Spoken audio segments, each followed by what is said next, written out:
নমস্কাৰ সকলোকে স্বাগতম জনাইছো Assamese স্কুল নামৰ এই চেনেলটিলৈ আমি পঢ়ি আছিলো Memoirs of a chota sahib নামৰ চেপ্টাৰটো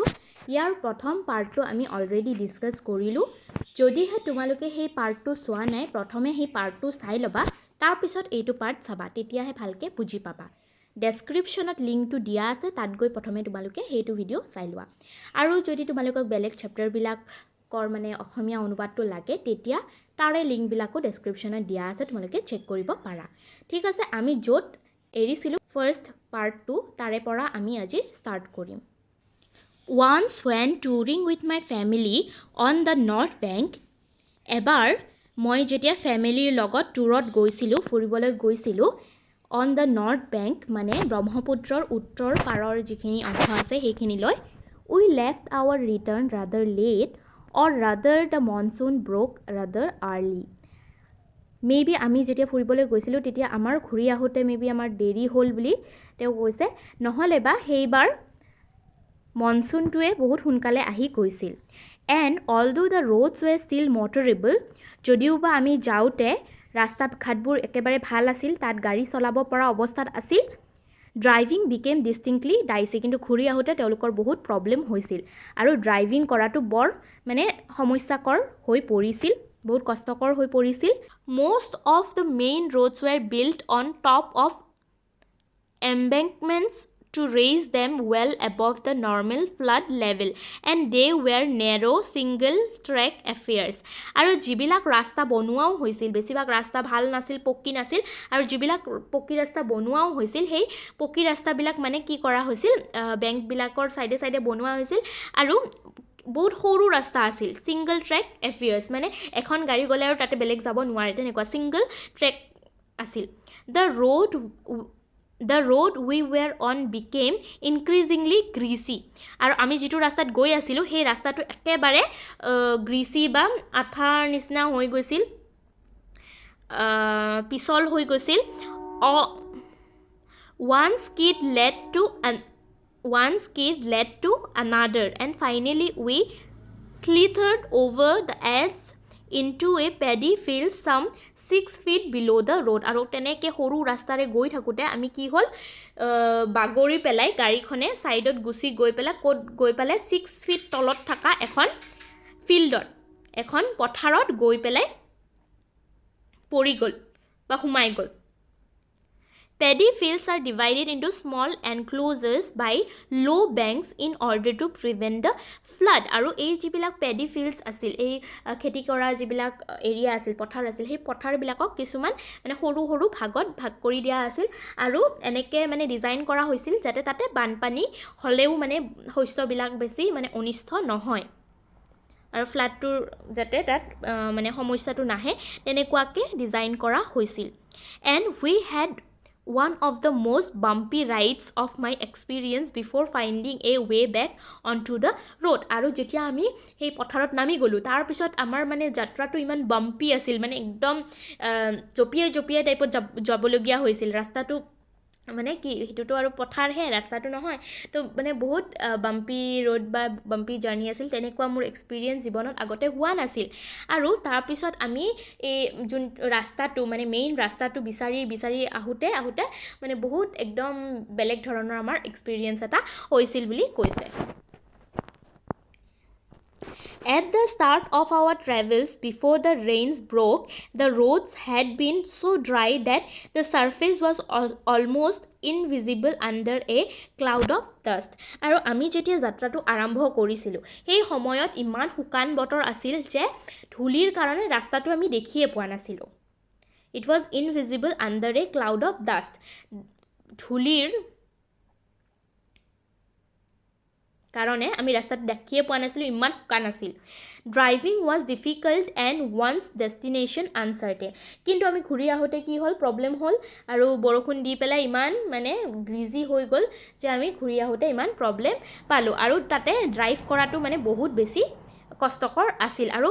ডেস্টিনেশনটো মানে কি আছিল আনসার্টেন আছিল যে আমি ক'ত গৈ পাম At one place road work had been in progress আৰু কিছুমান ঠাইত কি হৈছিল road work বিলাক কাম চলি আছিল and one of the favorite hazards of road workers a ramp lay concealed from sight under the dust cloud আৰু এই ৰাস্তা বনাওতে মানে ওয়াৰ্কাৰ বিলাকৰ কি প্ৰবলেম হৈছিল ইমান ধুলিময় আছিল যে সিহঁতে ৰাস্তা বনোৱাৰ কামতো বহুত কষ্ট পাইছিল no warning signs were in use আৰু ৰাস্তা যদি বনায়ও আছে তেতিয়াও কোনো ওয়াৰ্নিং সাইনো দিয়া নহৈছিল যে ইয়াত ৰাস্তা বনাই থকা হৈছে বা কিবা কিবি ধুলিৰ কাৰণে দেখাও নগৈছিল তো বিভিন্ন ধৰণৰ এনেকুৱা সমস্যা সন্মুখীন হ'বলগীয়া হৈছিল or if they were not visible আৰু সিহঁতে কাম কৰি থাকিলেও তাক দেখা নগৈছিল nor was this one of the puny ramps usually encountered in civilized countries but a step about 6 inches high আৰু পথাৰবোৰৰ পৰা কাখৰ ঠাইবিলাকৰ পৰা 6 inch height এই ৰাস্তাবিলাক বনোৱা হৈছিল যাতে বানপানীত মানে হে নহয় প্ৰবলেম নহয় সো কৈছে আৰু তেনেকুৱা মানে কোনো দিনে লিখকে আগতে এক্সপেৰিয়েন্স কৰিবলগীয়া হোৱা নাছিল বেলেগ কান্ট্ৰিজ বিলাকৰ needless to say the impact when we hit it was considerable আৰু আমি যেতিয়া মানে খুন্দা খাইছো বা তেনেকে তললৈ নামি আহিবলগীয়া হল হেতু মানে কনসিডাৰেবল আছিল যেনেকুৱা অৱস্থা আছিল তাত এটো হোৱাটো মানে একদম নৰ্মেল আছিল as the car was carrying my wife myself the baby and her ayah our servants and the usual mass of camp equipment it says much for the motor engineers of those days that not a single spring was broken on either of these occasions আমি ইমানটা মানুহ বহি আছিলো গাড়ীত মই আছিলো মোৰ wife আছিল মোৰ মানে বাচ্চাটো আছিল তাৰ লগত তাৰ আয়াও আছিল তাৰ লগতে আমি ক্যাম্পিং কৰা বহুত বস্তু কঢ়িয়াই নিছিলো আৰু তেনেকে ইমান ওপৰৰ পৰা সত্ত্বেও কিন্তু তেওঁলোকৰ গাড়ীৰ এটা স্প্ৰিংও বেয়া হোৱা নাছিল probably the fact that we were packed like sardines in the car saved our bones আৰু আমি ইমান মানে পেক টাইপৰ হৈ পেলাই গাড়ীত বহি গৈ আছিল আৰু হেতু কাৰণে সাগে আমি সেভ হৈ গৈছিল যদি গাড়ীখন বেছি খালি থাকিল হয় তেতিয়া আমাৰ বেছি প্ৰবলেম হল হয় তেনেকে লিখকে কৈছে The south bank was more homely কিন্তু যেটো দক্ষিণ পাৰ আছিল ৰিভাৰৰ ব্ৰহ্মপুত্ৰৰ পাৰৰ হেতু কিন্তু বহুত হোমলি টাইপৰ আছিল বহুত মানে মানুহ সানু থাকিছিল নৰ্থ বেংকটো কি আছিল বহুত খালি আছিল ভাষ্ট একদম ডাঙৰ আৰু একদম মানুহ সানু নাথাকিছিল তেনেকুৱা ধৰণৰ আছিল কিন্তু সাউথ বেংকটো তেনেকুৱা নাছিল তাৰ মানে একদম অপোজিট আছিল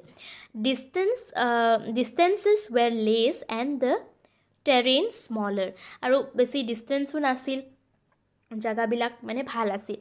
the reserve forests were mostly in one block আৰু যিবিলাক ৰিজাৰ্ভ ফৰেষ্ট আছে ফৰেষ্টৰ সেই ৰিজাৰ্ভ বিলাকো মানে কি আছিল এটা ব্লকতে গুটেবিলাক ঘুমাই আছিল it was a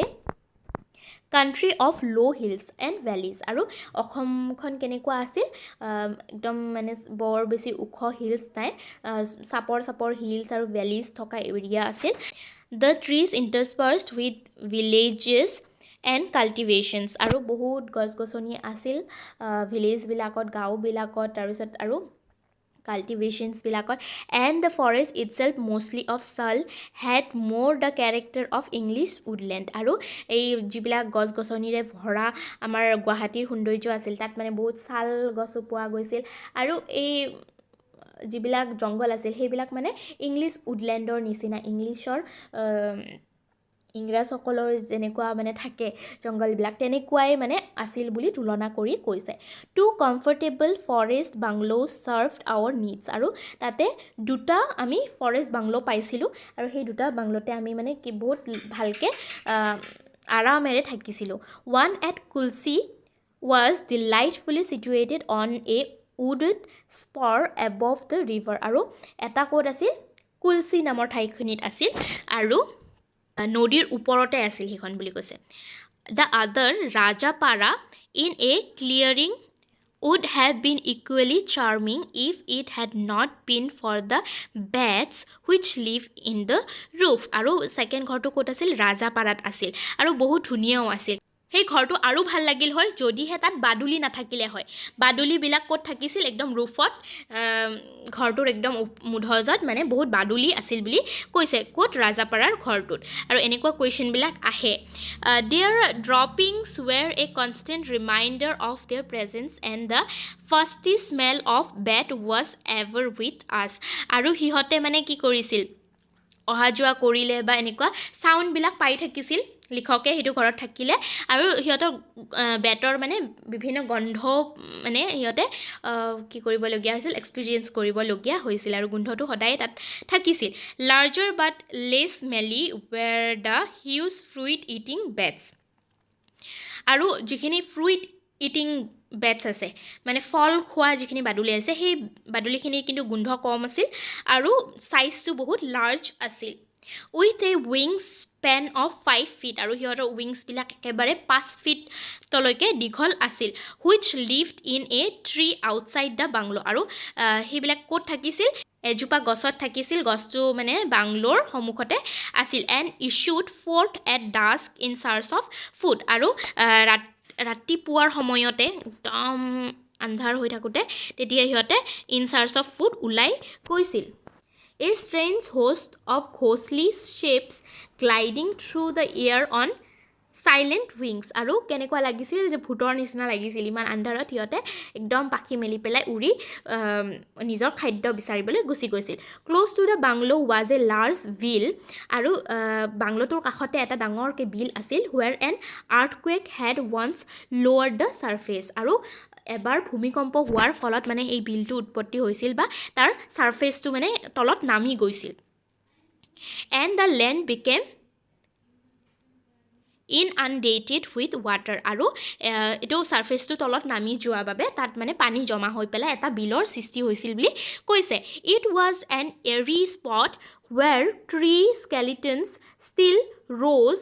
out of the water আৰু সেইটো কি আছিল প্ৰথমে ভূমিকম্প হোৱাৰ আগতে এখন সমতল আছিল চিধা ছাৰ্ফেচ আছিল তাতে বিভিন্ন ধৰণৰ গছ চছ আছিল কিন্তু সেই লোৱাৰ হৈ যোৱাৰ লগে লগে তাততো গছৰ যিখিনি স্কেলিটন আছে বা গছৰ মৰি যোৱা যিবিলাক অংশ আছে তাত তলতে ৰৈ গৈছে সেইকাৰণে কি কৈছে এই বিলটোত মানে ভিতৰৰ পৰাও মানে বহুত ৰুটছ ওলাই আহিছিল গছবিলাকৰ a reminder that it had once been dry land আৰু সেইটোৱে কিহৰ প্ৰমাণ দিছিল যে এই বিলটো কেতিয়াবা এখন ড্ৰাই লেণ্ড আছিল শুকান এখন সমতল ঠাই আছিল In spite of its somewhat macabre associations, however, Rajapara was a pleasant place to work in. যদিও ৰাজাপাৰাত এইটো বাদুলি চাদুলিৰ প্ৰব্লেম আছিল কিবা কিবি প্ৰব্লেম আছিল তথাপিও ৰাজাপাৰা এটা মানে এখন বহুত ধুনীয়া প্লিজেণ্ট ঠাই আছিল বহুত ভাল লগা ঠাই আছিল and the paddy fields were the jungle fowl glean the grain after harvest আৰু তাৰ সন্মুখত থকা জংগলছবিলাকত যিবিলাক পেডি ফিল্ডছ আছে খেতিপথাৰ আছে সেইবিলাক যেতিয়া মানে ধুনীয়াকৈ মানে গজি উঠিছিল তেতিয়া মানে বহুত ধুনীয়া চাবলৈ বহুত ধুনীয়া লগা হৈছিল হাৰ্ভেষ্টৰ সময়ত যেতিয়া খেতিবিলাক মানে হয় কাটিবলৈ হয় তেতিয়া মানে গোটেইখিনি ফুলি উঠিলে বহুত ধুনীয়া লগা হৈছিল বুলি কৈছে and sometimes found their way into the pot were cheerful sunny and open স্পেচেছ আৰু তাৰে মাজতে বহুত ধুনীয়া খালী অ'পেন স্পেচেছো পোৱা গৈছিল যেতিয়া ৰ'দ দিয়ে বহুত ধুনীয়া লাগিছিল তেনেকুৱা ঠাইবিলাকো বুলি কৈছে বাট কুলচি ৱাজ মাই ফেভৰেট কিন্তু কুলচি যিটো ঘৰ আছিল বাংলো আছিল সেইটো কিন্তু মোৰ বেছি ফেভৰেট আছিল দ্য বাংলো ৱাজ ছাৰাউণ্ডেড বাই টিক প্লাণ্টেশ্যন আৰু যিটো আমাৰ কুলচিৰ ঘৰ আছিল সেই ঘৰটোৰ চাৰিওফালে টিক প্লাণ্টেশ্যন কৰা হৈছিল মানে চেগুনৰ খেতি কৰা আছিল বা প্লাণ্টেশ্যন কৰা আছিল খেতি বুলি নকয় মানে কি বুলি কয় বহুত মানে ৰোৱা আছিল আৰু planted some 60 years before and now almost mature আৰু সেই চেগুনবিলাক প্ৰায় 60 বছৰ আগতে ৰোৱা হৈছিল আৰু এতিয়া মানে একদম মেচিয়ৰ আছিল কাটিব পৰা হৈছিল বা বহুত ডাঙৰ হৈছিল in fact growth in the Assam climate was too rapid to produce first class teak আৰু অসমৰ যিটো এনভাইৰনমেণ্ট আছে পৰিৱেশ আছে সেই পৰিৱেশত চেগুনটো বহুত ভাল মানে চেগুন কি হয় প্লাণ্টেশ্যন কৰিব পাৰি এণ্ড দ্য লোকেল ভেৰাইটি আৰু যিটো আমাৰ লোকেল ভেৰাইটি আছে অসমৰ though a useful furniture wood was never up to Burma standards. বহুত ভাল আছিল কাঠটো কিন্তু তথাপিও ইয়াৰ ষ্টেণ্ডাৰ্ডটো মানে যিটো ম্যানমাৰৰ বাৰ্মাৰ যিটো ষ্টেণ্ডাৰ্ড উড আছে সেইটোৰ সমান হ'ব পৰা নাছিল কিন্তু তথাপিও ফাৰ্নিচাৰৰ কাৰণে বহুত ভাল উড আছিল এই চেগুনটো Close by was a rubber plantation of Ficus elastica আৰু তাৰ কাষতে ৰাবাৰ প্লান্টেশ্যনো আছিল ৰাবাৰ প্লান্টেশ্যন মানে ৰাবাৰ যে ৰুৱে সেই ৰাবাৰৰ খেতি আছিল আৰু এই ৰাবাৰ প্লান্টেশ্যনটো কিহৰ আছিল কি ৰাবাৰৰ আছিল ফিকাছ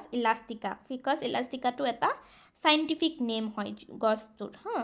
তো এই যিটো ৰাবাৰ গছটোৰ নাম হৈছে ফিকাছ ইলাষ্টিকা স্পেচিছটোৰ নাম তাৰপিছত বাট নো tapping had taken place for some years since Indian rubber was no longer able to compete with para rubber commercially আৰু তাতে বহুত মানে কি আছিল ৰাবাৰৰ খেতি আছিল কিন্তু বহুত বছৰৰ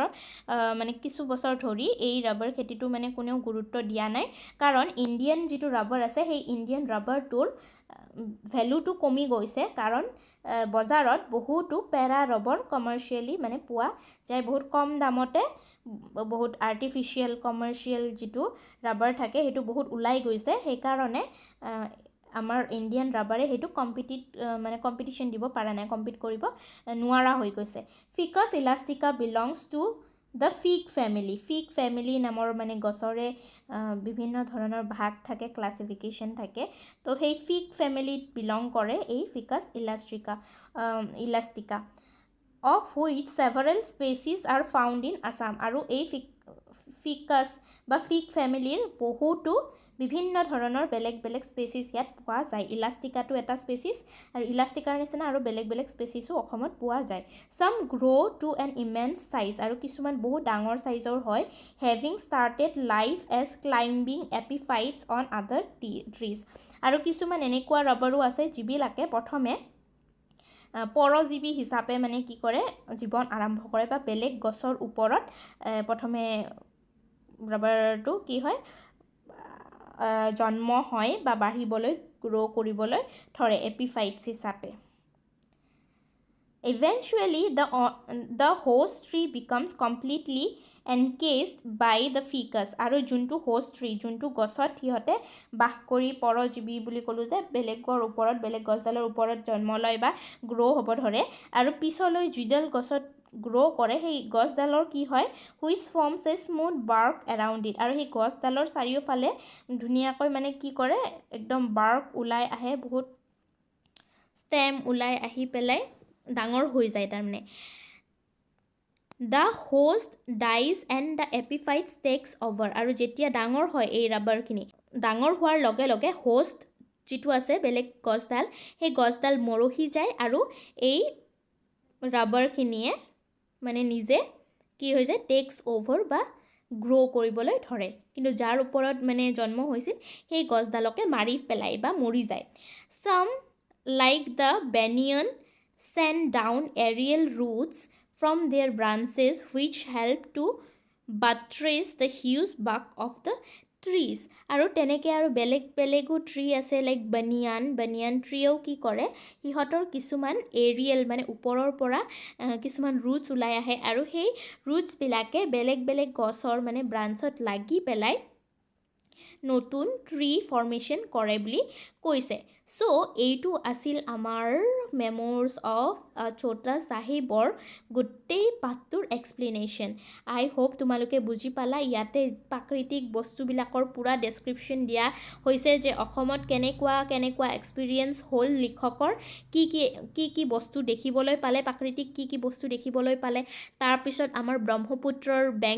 বেংক অফ দ্য ব্ৰহ্মপুত্ৰ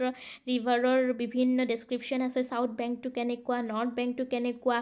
আৰু বাংলোবিলাকৰ কথা লিখা আছে জন ৰন্ট্ৰিয়ে যিবিলাক বাংলোত থাকিছিল তাৰ এনভাইৰনমেণ্টটো কেনেকুৱা আছিল কোনটো বাংলো তেওঁৰ ভাল লাগিছিল কোনটো বেয়া লাগিছিল কেম্পিং কৰিবলৈ তেওঁলোকে ক'ত গৈছিল এবাৰ ড্ৰাইভিং কৰি পেলাই তেওঁলোকে ফুৰিবলৈ যাওঁতে তেওঁলোকৰ অৱস্থা কি হৈছিল এবাৰ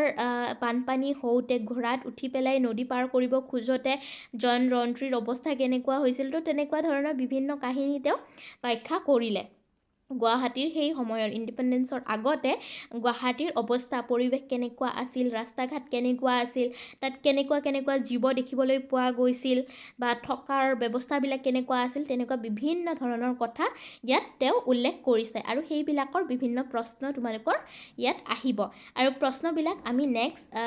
ভিডিঅ'বিলাকত ডিছকাছ কৰি যাম, ঠিক আছে। প্ৰথম কুৱেশ্যনটো আছে give an account of the author's experiences of floods on the north bank of Brahmaputra during monsoon আৰু এই যে বানপানীৰ সময়ত উত্তৰৰ যিটো ব্ৰহ্মপুত্ৰৰ পাৰ আছে সেই পাৰটোত লিখকৰ এক্সপিৰিয়েঞ্চ কেনেকুৱা আছিল মনচুনত, তো সেইটো সুধিছে। তেতিয়া আমি লিখিব লাগিব বিভিন্ন ধৰণৰ তেওঁৰ এক্সপিৰিয়েঞ্চৰ বিষয়ে।